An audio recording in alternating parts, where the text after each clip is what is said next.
이 에머슨 퍼스픽이 지금 아난티인데 네. 4개월간 152%. 네. 이걸 연환산으로 하면 네. 1360%. 네. 네. 그러니까 아난티가 진짜 놀라울 만큼 올랐던 거를 어떻게 아시고 또 사셨지? 아난티 스토리는 되게 재밌는 스토리인데 네네. 우리나라 이제 투자자들이 굉장히 이제 주식 투자에 대한 어떤 그래도 인식도 많이 좋아진 것 같고요. 네. 예전엔 정말 안 돼, 하면 안 돼. 맞아요. 하면 안 되는 거 알지? 너 하려고 막 안 돼. 막 이렇게 맞아요, 이런 맞아요, 분위기였는데 그래도 지금은 너도 해, 나도 해. 맞아. 나, 아직도 나만 안 해? 안 하는 맞아요. 게 좀 이제 하기엔 또 늦은 것 같고 막 이런 느낌 있잖아요. 네. 그러니까 어떻게 될 것 같으세요? 이렇게 들어온 투자자들이 한국의 투자자들이 네. 되게 여러 방향으로 갈리고 있다는 생각이 들어요. 요즘에는 공부 엄청 열심히 한 사람도 있고 어떻게 될 거라고 생각하세요? 솔직한 마음은 네. 이 주식도 그렇고 재테크 다른 분야도 마찬가지인데 그게 저는 공부를 한다고 되는 것 같지는 않아요. 어느 정도 본인이 타고난 기질도 저는 분명히 있다고 생각을 하고요. 네. 그게 투자에 맞는 기질도 있고 뭔가 하나를 열심히 해서 내가 바쁘지만 내가 본업이 있지만 이걸 극복해 보겠다라고 하는 의지일 수도 있고요. 그런 건 전 분명히 있다고 생각을 하는데 다행인 것은 예전에는 예를 들면 5천만 명 국민 중에서 한 100만 명이 시도를 하고 그 중에 이제 10,000명만 성공을 했다면 네. 지금 5천만 명 중에 한 3천만 명이 시도를 하고 계시잖아요. 그럼 비율이 같다고 해도 수십만 명이 이제 성공을 하실 겁니다. 네. 그렇게 되면 그 문화로 작용을 하겠죠. 네. 그렇게 되면 이 친구는 분명히 나랑 같은 회사를 다니고 같은 옆집에 살던 애인데 주식으로 돈을 벌었어. 네. 그러면 처음엔 배 아프겠죠. 근데 그러다가 그게 당연하게 되고 최근 이런 거 봐야 돼. 나랑 같이 한번 스터디 나가볼래? 이런 것들이 좀 문화로 커진다면 저는 다행히도 우리나라가 한번 성장할 수 있는 기회가 될 거라고 생각하고 있어요. 네. 진짜 그 문화를 더 좋은 투자를 하기 위해서 진짜 내 사명이 그거다라고 생각하신 이유가 뭐예요? 그냥 회사 운용만 잘하면 굳이 무슨 네. 네. 그게 이제 죄송해요. 이렇게 건방진 뜻은 아니었습니다. 아니요. 네. 아니에요. 그거 네네. 제가 항상 고민하는 분야고요. 여기 계신 분들 그리고 저희 빠숑 형님 오래 안 빠숑 형님이 나중에 저한테 이제 혼쭐 내면서 너 그렇게 옛날에 얘기 안 했잖아 라고 하셨어도 더 좋을 것 같은데 지금의 생각은 그래요. 저는 돈보다는 개인적인 성향이 좀 이렇게 영향력을 끼치고 싶어 하는 게 더 제 성향이에요. 네. 그러다 보니까 물론 제가 돈이 아예 없거나 수익률이 안 나가지고 어디 가서 얘기를 할 때 좀 과장이거나 뭐 부풀려가지고 해야 되면 문제가 되겠지만 그렇진 않은 정도는 있으니까 그러면 이런 얘기들을 하고 이렇게 좀 알려져서 사람들이 내가 하는 일은 좋은 일이야 라고 하면 좋잖아요. 뭐 예를 들어서 요새 유튜버가 뭐 1등 뭐 직업이고 장래 희망이고 의사 판사 검사하면 되게 좋게 보잖아요. 근데 주식하면 그렇게 좋게는 보지 않거든요. 아직까지는. 근데 저는 그렇지 않고 이게 상당히 좋은 일이다라고 하는 게 원해요. 네. 그 성격인 것 같아요.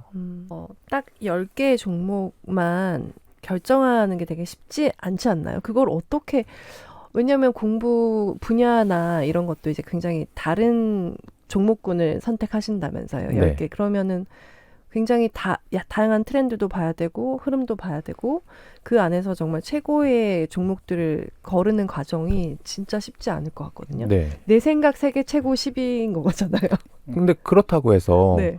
뭐 100개를 살 필요는 없는 거죠. 고르는 그쵸? 과정이 지난하긴 해요. 근데 그렇다고 해가지고 100개가 있는데 100개 중에 10개를 고르는 게 너무 어렵다. 이거 빼고 그렇진 않아요. 왜냐하면 저희가 아주 많은 사람이 근무하는 게 아니거든요. 회사에 10명 있고 그중에 주식하시는 분은 5명밖에 없어요.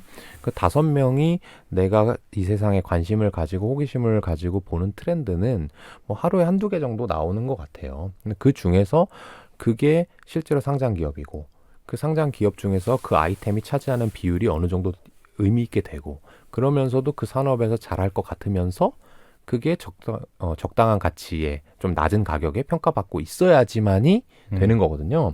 그런 일은 잘 안 일어납니다. 그래서 10개를 찾는 것도 쉬운 일은 아니에요. 근데 그 고르기가 너무 많아서 어렵다는 게 아니라 지금 같은 저희 해외 주식 같은 경우 8개밖에 없어요. 못 찾고 있어요. 9번째, 10번째를. 이게 깔때기가 되게 크거든요. 이렇게 시작되는데 이렇게 얇아져요. 그러니까 저희가 사람을 늘리면 그게 늘어나겠죠, 개수가. 근데 사람을 늘렸을 때 할 수 있는 것이 종목은 늘어나서 제가 어디 나가서 얘기할 거리는 많아지겠지만 그걸 늘린다고 해서 책에도 썼지만 수익률이 올라가는 건 아니거든요. 근데 수익률은 똑같고 직원 수가 늘어나면 사장은 안 좋겠죠. 그렇죠. 네. 그러니까 직원을 적당히 유지하는 것도 그 이유와 일맥상통하는 겁니다. 네. 저는 전문가분들에게 물어보면 이건 어때요? 저건 어때요? 아, 그건 이렇고요. 저건 이래요. 이렇게 다 답을 주시는 분이 전문가라고 생각을 했는데 책을 읽어보니까 박선진 대표님을 봬도 이거 어떠신 것 같아요? 이 분야 괜찮을 것 같지 않아요? 막 이렇게 하면 그건 제가 공부를 잘 안 했기 때문에 그러니까 그 부분은 제가 깊이 연구한 분야가 아니기 때문에 저보다 잘 훨씬 모릅니다. 타이트하시죠. 박성진 대표님께서. 약간 혼자 실망하면서 좀 알려주지 또 안 알려준다 이렇게 생각했었는데 그게 아니었어요. 그럼요. 그거를 이제 비교할 수는 없는데 어차피 그렇게 얘기하시는 분들이 자기의 계좌라든지 수익률을 공개할 필요도 없고 하지도 않기 때문에 할 수는 없지만 기본적으로는 그렇게 얘기를 안 하는 사람들이 수익률이 높은 거예요. 얘기를 하는 사람들은 얘기를 해야 되면 이제 얕게 알 수밖에 없거든요. 그럼 물론 이제 일반 개인 투자보다는 많이 알겠죠. 하지만 주식시장이 그렇게 호락호락하진 않거든요. 네. 이 861%의 수익이 지금 몇 년간 올리신 그게 수익이에요? 2009년 7월, 8월 정도부터니까요. 지금 12년 차, 13년 차 정도 됩니다. 이렇게 자신이 평가하기에 이 수익률에 대해서 어떻게 생각하십니까? 괜찮은 수익률이에요. 그러니까요. 네. 전문 투자자 중에서 그 정도 긴 레코드를 가진 사람도 잘 없고요. 그리고 저희보다 높은 기간 수익률을 가진 회사도 거의 없습니다. 몇몇 군데 있어요. 제가 알고 있는 회사 몇 군데 있지만 거의 없습니다. 하지만 이 책을 쓸 때 저는 거짓말을 하거나 과장하고 싶지는 않았거든요. 근데 그렇지 않은 측면에서 가장 마케팅을 잘 해주십사 이제 출판사랑 얘기를 했던 거죠. 원래는 861%가 아니었어요. 이 카피가 13년간 861%, 14인지 12인지 제가 그 숫자는 잘 기억이 안 나는데 우리 12년간 13년간 861%라고 쓰자고 했어요. 절대 안 된다는 거예요. 너무 네. 길다. 무슨 13년 동안 9배 난 게 무슨 그게 수익률이냐. 그래서 그러면 그걸 빼고 연봉리 22로 하자. 그럼 22도 너무 낮다는 거예요. 숫자가. 연봉리 22%도. 네. 네. 근데 그러니까 왜냐하면 이거 책이 나오는 시점이 이제 작년 말 올해 초였는데 실제로 이 책의 카피를 가지고 뭔가 인터뷰를 하고 나면 댓글을 많이 달립니다. 뭐 나는 작년에 뭐 100% 했는데 작년에 몇십 프로 한 게 무슨 연간 22% 나도 하겠다. 뭐 이런 식의 댓글들이 많거든요. 버핏들이 또. 근데 출판사는 걱정하시는 게 당연하죠 또. 네. 근데 말씀하신 그 워런 버핏 회장님이 지금 20%가 아마 안 되실 겁니다. 이제 점점 줄어들고 계시거든요. 그리고 여러분들이 매우 신봉하는 그 미국 주식 시장이 과거 10년간 연봉리 10%. 이 정도밖에 안 돼요. 미국 시장이 가장 높이 올랐거든요. 근데 이제 그 이상의 수익을 기대한다는 것은 여러분들께서 평균적인 이상의 수익률이라는 거고 평균적인 이상의 수익률을 올려면 그 이상의 공부를 했어야 되는데 과연 그랬을까? 아닙니다. 안 했습니다.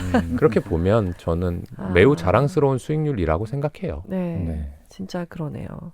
목차 뒤에 정말 그동안 투자했던 포트폴리오가 나와 있어요. 15개 이제는 종목. 보유하고 있지 않은 종목도 있을 수도 있을 것 같고 다 지금- 보유 중이신가요? 그건 아니요, 아닐 전혀 것 같아요. 그렇지 그죠? 않고요. 네. 지금 이 주식들 중에서 2개 보유하고 아니네요. 3개가 됐네요. 2개는 계속 보유하던 주식이고 한 개는 최근에 다시 사게 돼가지고 3개나 됐는데 네. 어쨌든 원래 여기 취지는 판 주식들만 네. 했던 거죠. 그래서 이걸 보고 되게 흥미로웠거든요. 네. 이거를 바로 공개를 하네 이런 느낌과 그러니까. 그러니까 투자 아이디어가 뭐였는지 네. 그리고 얼마나 보유했고 수익률이 몇 프로인지를 네. 되게 밝히고 있고 종목도 다 15개로 나오고 있고 네덜란드 주식도 있고요. 미국 주식도 있고 코스피, 코스닥 다 있어요. 이거에 대해서 되게 2부에 자세하게 얘기하면 되게 재밌을 것 같고요. 네. 가장 뭐랄까 나에게 되게 큰 종목이랄까요? 나에게 내 삶의 종목 아, 있었다면 인생 종목? 인생 근데 종목? 너무 많아요. 네. 그 제가 매매했던 많은 종목들 중에 잘된 거를 이제 고른 건데 수익률이 많이 난 거는 에머스 퍼시픽이 저한테 많이 났고요. 단기간에 개인 주식으로는 여기 써 있는 것보다 더 많이 났고, 네. 와. 그다음에 크라운 제과도 저희 회사를 알리게 된 주식 중에 하나예요. 저희가 이제 제가 직업 매니저를 하다가 창업을 했을 때는 이제 아까 말씀하신 대로 내시5에서 1억밖에 없었거든요. 네. 그러니까 뭐 외부에서 얘네들이 뭐 하는지 모르죠. 근데 크라운 제과를 가지고 얘네들이 이거를 10만 원대부터 사서 이렇게 투자를 했어. 얘네들한테 물어보면 크라운 제과는 잘 알 수 있어. 네. 하기 시작한 거고 삼양식품도 이렇게 얘기하면 마찬가지. 재미없어요. 그렇게 얘기하시지 말고요. 네. 그 크라운 제가를 네. 5개월간 600%를 올렸다고 이렇게 얘기를 해야죠. 그렇게 얘기하면 어떡해요. 그리고 이 에머슨 퍼시픽이 지금 아난티인데 네. 4개월간 1360%의 수익률을 아 올렸다. 그건 아니지. 이제 복리로. 그건 연한산. 연한산. 네. 수익률이 152%. 네. 이걸 연한산으로 하면 네. 1360%. 네. 그러니까 아난티가 진짜 놀라울 만큼 올랐던 걸 어떻게 아시고 또 사셨지? 아, 아난티 스토리는 되게 재밌는 스토리인데 네네. 제가 이 책에 썼는지 안 썼는지 잘 기억이 안 나요. 음. 이 아난티는 아시죠? 이제 가평, 부산, 남해 이제 리조트 운영하는 네네네네. 회사잖아요. 근데 이 회사를 좀 테크니컬리 투자하게 된 이유는 뭐냐 하면 이 회사가 금강산에도 리조트가 있는데 거기는 이제 못 가잖아요. 네. 그러니까 이제 거의 망한 상태고. 그다음에 있는 게 이미 남해 하나밖에 없었는데 거기는 좀 노후화됐다는 얘기가 있었고 그래서 가평이랑 부산을 짓고 있을 때예요. 짓고 있을 때는 어떻게 되냐면 비용은 나가고 부채는 늘어나고 네네. 네. 매출은 없어요. 그러겠죠. 그러니까 아주 말하자면 쓰레기 회사 같이 보일 수밖에 없습니다. 네. 근데 만약 가평이나 부산의 리조트가 잘 된다고 가정하는 사람이 있었다면 그것은 투자 기간이고 그 이후에는 돈을 엄청나게 벌 수밖에 없다라고 상상할 수가 있었겠죠. 네네. 그게 이제 투자하게 된 계기인데 그러면 너는 어떻게 아난티가 성공할 거라고 생각했냐? 그쵸. 이건 좀 개인적인 경험에서 오는데 저희 회사 그러니까 제가 옛날에 다니던 VIP 투자자문 현 VIP 자산운용에서 일본에 출장을 간 적이 있어요. 일본의 리조트 업체를 투자하려고 출장을 갔었는데 그때 동행한 게 현재 아난티의 회장인 이만규 회장님이 동행을 했어요. 왜냐하면 이 아난티가 기본적으로 투자를 하고 VIP가 약간 FI 재무적 투자자로 같이 이제 투자를 하려고 한번 같이 보러 가자라고 했는데 제가 일본어과를 나왔거든요. 그래서 저를 데려간 거예요, 대표님께서. 그래서 이만규 회장님, 거기에 전무님, 저 최준철 대표님 이렇게 넷이서 일본의 이 호시노야라고 유명한 리조트가 있습니다. 거기를 이제 투자하러 갔었어요. 근데 제가 본 건 뭐냐면 이만규 회장이라는 사람을 보게 된 거예요. 저는 그 당시에 이제 25살 초보 매니저였고 부자를 본 적이 별로 없었어요. 이분 재벌이잖아요. 지금도 상장사 대표지만 그 전에는 골프장을 가지고 있는 2세고. 그러니까 막 옷도 막 휘황찬란한 거 입고 막 이렇게 할 줄 알았어요. 저는. 근데 전혀 그렇지 않으셨고 이분에 대한 인상은 뭐였냐면 매우 작은 거, 디테일한 것만 보고 다녀요. 예를 들면 그 호시노야라는 리조트에서 저 조명은 어디 브랜드예요? 라는 걸 물어보고 다닌다든지 이 조식에서 이 음식, 이 반찬은 왜 여기다 배치한 거예요?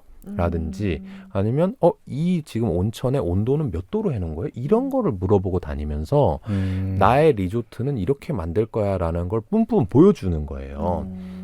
근데 일반적으로 주식 투자자들이 기업을 보면 재무제표를 본다든지 IR 홍보 담당자를 만나는 게 대부분인데 저는 오너를 처음 만나봤단 말이에요. 그래서 저는 그때 느낀 게 이 사람이 뭔가 리조트를 하면 나는 거기 믿고 갈 거야. 무조건 잘 만들 수밖에 없겠다. 근데 거기서 한 가지 문제는 그걸 너무 비싸게 만들면 문제가 되는 거잖아요. 근데 아난티라고 하는 것은 수억 원 단위의 이제 회원제 리조트니까 비싸게 만들어도 되는 거죠. 그래서 저는 가평과 부산이 잘 될 것 같았어요. 그래서 그 이후에 사실 이만규 회장님을 뵌 적은 한 번도 없는데 그분의 그 행동 양식 하나하나 때문에 저는 그 회사에 대한 믿음이 있었던 거예요. 오너가 중요하군요. 오너. 아, 이거는 우리가 적용하기 힘든 포인트인데. 네. 근데 되게 연구하다 보면은 음. CEO의 특성이나 그러니까 회사의 그런 분위기, 네. 그러니까 문화 이런 네. 것들은 또 익숙해 또 받아들일 수 있을 것 같아요. 네. 그러니까 여기만의 어떤 무형 자산이 있다. 그렇죠. 그런 것도 그 디테일을 보신 거잖아요. 네. 아, 그렇구나. 아까 해자에 대한 설명도 여기 되게 재밌었거든요. 네. 그러면 그 정도로 이렇게 생각하고 결정을 내리시진 않았죠. 훨씬 더 이 해자가 뭘까? 그런 아난티에 것도, 예를 들어 네. 투자할 때 네네, 그럼요. 그런 것도 굉장히 이게 여러 번 따졌을 것 같아요. 투자 아이디어하고 실제 투자 집행하고는 한 확률이 1%도 안 되는 것 같아요. 제가 아까 말씀드렸지만 매일 한두 가지 이상의 아이디어를 접해보고 그게 상장 주식인지 아닌지를 계속 검토를 합니다. 근데 그거를 딥하게 검토하게 되는 확률도 적고 딥하게 검토를 한다라는 얘기는 한 2달, 3달 동안 그것만 보는 시기가 와요. 매니저들한테는. 이거 괜찮다. 한번 해볼까? 근데 2-3달 하고 나서도 실제 내가 사자라고 의사결정하는 것도 한 10%. 사자라고 얘기해도 실제로 사게 되는 만장일치에 이루는 것도 한 10%도 안 돼요. 대부분 버리는 거예요, 저희는. 그러니까 일반 투자자분들이 제가 투자 아이디어를 실생활에서 발굴할 수 있다라고 얘기를 하니까 이거 실생활에서 발굴했는데 그냥 이거 사야지? 이렇게 연결된단 말이에요. 네. 전혀 그렇지 않고 아까 이제 말씀하신 그 CEO나 오너의 그게 중요하죠. 중요한데 제가 책엔 또 뭐라고 적었냐면 CEO나 오너 보고 투자하지 말라. 네, 네. 그분들이 비춰지는 모습은 아마도 대기업 홍보팀의 일일 것이다. 그리고 그분이 윤리적이라 해서 그 회사의 이익이 늘어나고 주가가 오르는 것과는 전혀 무관하다라고 썼거든요. 그래서 이만규 회장님에 대한 그 존경심, 이 훌륭한 디테일 이런 것들은 투자 아이디어인 거죠. 그 다음에 그 아이디어를 가지고 투자에 이르기까지는 예를 들면 그런 작업이 필요해요. 우리나라에 회원제 리조트를 구입할 수 있는 사람의 수는 몇 명일까? 그런 거 통계청에 보면 자료가 나옵니다. 얼마 이상의 소득 자산인 사람이 몇 명일까? 그 사람 중에서 가평이나 부산에 접근성이 어느 정도 있는 인구는 몇 명일까? 그러면 그 인구가 총합이 나오겠죠? 그 사람 중에서 자동차를 사는 사람이 있을 거고 집을 사는 사람, 리조트를 사는 사람 또 나눠질 거고 그러면 그거에 대한 설문조사도 해야 될 거고요. 그 안에서 용평 리조트를 살 수도 있고 아난티를 살 수도 있고 한화를 살 수도 있습니다. 거기에 대해서는 그 회사의 장 단점에 대해서 분석을 해야 되고요. 그게 다 끝난 다음에 아난티가 좋은 회사라는 게 확정이 나면 그 다음이 흔히 말하는 회계, 밸류에이션 작업으로 들어가는 거예요. 이만큼의 사람들이 아난티의 리조트를 이만큼 구입할 것 같은데 그렇다 그러면 아난티는 돈을 얼마 벌까를 재무제표를 추정해서 한 5년치를 만들어야 됩니다. 왜냐하면 리조트 건설하는데 3년, 안정화시키는데 1년 하면 한 5년 후에나 정확한 돈을 벌어들이게 되거든요. 그래서 그 후에 추정 재무제표를 만들어 놓고 그것과 현재 주가가 괴리가 있느냐 없느냐의 작업을 하는 거예요. 근데 이제 일반 투자자분들은 이렇게 하시죠. 투자 아이디어, 이만규 회장님 좋은 사람이래. 아난티 투자해. 아니면 디테일하게 본데 이러면서 그렇죠. 장난 아니래. 내가 이만규 회장이랑 저번에 골프 한번 쳤는데 괜찮더라. 뭐 이런 식으로 한단 말이죠. 또는 한 단계 더 나아가면 그래서 아난티 지금 PER 몇 배야? 2020년 이익 기준으로 네이버에 나와 있잖아요. PER이 100배네. 비싸. 안 사. PER이 5배네. 너무 싸네. 사. 이런 식으로 접근한단 말이죠. 근데 실제로는 그렇게 단편적으로 이루어지지 않고 그 기간이 쭉 이렇게 가야 됩니다. 제가 들으면서 뭘 느끼냐면 대표님처럼 주식 살려면 안 해야겠다. 평생에 하나도 못 사겠다. 근데 그냥 그게 맡겨야겠다. 그게 재밌는 사람이 있어요. 저는 이게 재밌으니까 하는 거지 돈 벌려고 하면 못 하는 거고 제가 이제 아마 형님한테는 말씀을 몇 번 드렸는데 제 부인은 주식도 하고 뭐 비트코인도 하고 뭐 가지가지 하지만 부동산을 제일 좋아해요. 근데 너무 컴플렉이 생기는 게 그 친구는 이제 그 지역에 가서 한번 돌아보고 거기 부동산에 가서 사실은 제가 생각할 땐 시덥지 않은 얘기이지만 뭔가 분위기도 좀 들어보고 그리고 부동산과 거래하려면 안에 들어가 보고 꼼꼼하게 뭐 체크도 해보고 해야 되잖아요. 근데 그게 재밌는 거예요. 그러니까 저랑 막 같이 가자고 이제 제가 주로 운전을 해주니까 같이 가자고 하는 건데 저는 그건 재미가 없어요. 그냥 여기 앉아서 이렇게 하면서 엑셀 보고 분석하는 게 재밌단 말이에요. 그러니까 그 친구는 부동산을 하는 거고 저는 이제 주식을 하는 거니까 제가 매번 말씀드리지만 이 기질이라고 하는 게 투자의 기질이 좋고 나쁨, 옳고 그름이 절대 아닙니다. 자기한테 맞는 거. 근데 네. 만약에 포트폴리오가 나누어져 있다고 하면 그 중에 주식을 내가 꼭 넣어야 되는데 나는 주식이 안 맞아. 그럼 그때 맡기라는 얘기인 거죠. 저는 드림원은 들으면서 그런 걱정을 했고, 나는 못하겠다. 저는 들으면서 아까 5분의 그런 분석하시는 분들이 네. 가치 계산을 해도 굉장히 오차가 크지 않을까 이런 네, 생각이 그렇죠. 들었거든요. 미래니까 당연히 네. 오차가 큽니다. 근데 그게 일종의 교집합을 찾아내야 되고요. 저희는 이제 책에도 나오는데 시나리오를 한 3개 정도 만들어 놔요. 그러니까 가장 안 좋을 때 이 회사가 어디까지 떨어질 수 있는가. 가장 잘 되면 어느 정도 시장에서 환호해 줄까. 근데 그 가장 잘 되는 건 크게 중요하지 않아요. 그건 시장에서 만들어주는 거고 또는 이 산업에서 운이 따라줘야 되는 건데 이 밑에 그게 안 돼도 안 이를 거야 라고 하는 것들과 어느 정도 중간치에 있는 시나리오들은 우리가 과거에 10여 년간 이렇게 투자를 해보면 이런 일들은 종종 일어나더라. 네. 뭐 그런 거 있잖아요. 소프트웨어 회사들은 해외 수출한다고 말을 해놓고 성공한 회사가 하나도 없어. 뭐 그런 것들 있잖아요. 그게 어떻게 보면 나쁘게 보면 꼰대인데 좋게 얘기하면 우리의 돈을 잃게 하지 않게 해주는 뭐 휴리스틱 그런 걸로 작용하는 것 같아요. 그러면 이제까지 굉장히 기간이 오래됐기 때문에 우리의 적중률은 몇 프로다가 나왔을 것 같아요. 계산의 적중률? 그거는 계산을 해보지 않았어요. 몇 개를 투자했는데 몇 개를 실패했고 몇 개를 성공했다를 하지 않았는데 기본적으로 크게 잃진 않았어요. 그러니까 투자를 하고 나서 크게 잃으면 자랑 같지만 이 수익률이 나올 수가 없어요. 그쵸. 복리는 한번 깨지면 네. 성공할 수가 없거든요. 근데 그게 이제 투자를 실패했다라고 하는 게 돈을 넣어서 손실을 봤냐를 실패라고 적용하면 저희는 별로 없긴 해요. 상대적으로. 근데 저희는 그걸 그렇게 적용하지 않고 아까 3가지 시나리오 중에 중간 시나리오 있잖아요. 네. 최소한 이 정도는 되지 않을까 하는 것들이 실제로 안 되는 경우가 되게 많거든요. 미래의 일이니까. 네. 5년 후, 3년 후니까. 그런 것들을 실패라고 해요. 저희는. 그런 것들은 한 절반 이상도 실패하는 것 같아요. 하지만 실패했을 때 잃지 않게 투자하는 것은 또 다른 얘기죠. 네, 그 아모레 퍼시픽에게 그 계산한 걸 보여주면서 당신 회사 이렇게 될 건데 왜 낮게 보느냐 이렇게 오히려 회사에 설득을 했다는 얘기를 듣고 되게 인상적이었거든요. 네. 그 정도면 이제 나의 계산에 되게 자신감이 있다라는. 근데 그것은 3년 후, 5년 후를 보여주는 때는 그렇게 안 해요. 그렇게 당연히 못 하고 네. 저희가 얘기하는 단기 투자라고 하는 것은 한 6개월 정도 투자하는 걸 단기 투자라고 하고 그거를 회사 자산의 한 30% 정도 사게 됩니다.